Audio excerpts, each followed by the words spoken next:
Well, this is a recap of week number 1 for discussion threads. And this is how I often try to communicate with my class in discussion threads, is to post a video. I found this to be really helpful to summarize your peers and how they have looked at the content for each week in our time together. So we examined how we might approach the subject of sharing the truth of our salvation in a new way.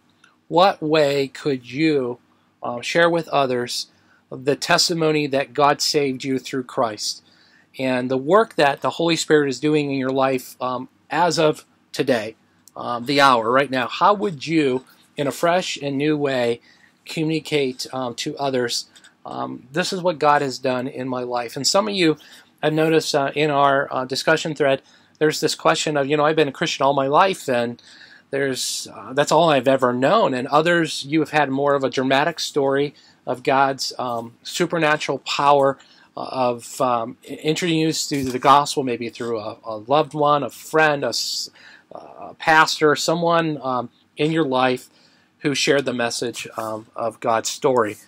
And so the key for you is not to think in terms of my story is better, is shaped differently.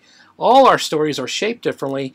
The goal is for you to think about new ways that you might be able to share that story with someone else who is yet to hear the gospel. And I know that takes time for you to think through, and so you just don't want to haphazardly go into a conversation without seriously thinking, okay, who am I talking to? What's their need?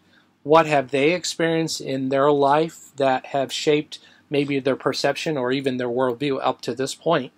And how might I come along on their current walk, their current knowledge or pre-knowledge about God, and maybe provide them some new information for the very first time? Or maybe it's an encouragement, or maybe it's a challenge, it's a prompting, it's an exhortation for them to move ahead. This could be a person who maybe has professed faith, but they're not going to church. And so it is your job as a Christ follower to come alongside them and to encourage them, move them forward toward church growth or church participation, church involvement, using their spiritual gift. But nonetheless, it is trying to capture that story in a new and fresh way. And sometimes it's counting your blessings, thinking through what God has done for you in this day, how He has provided for you, your needs have been met.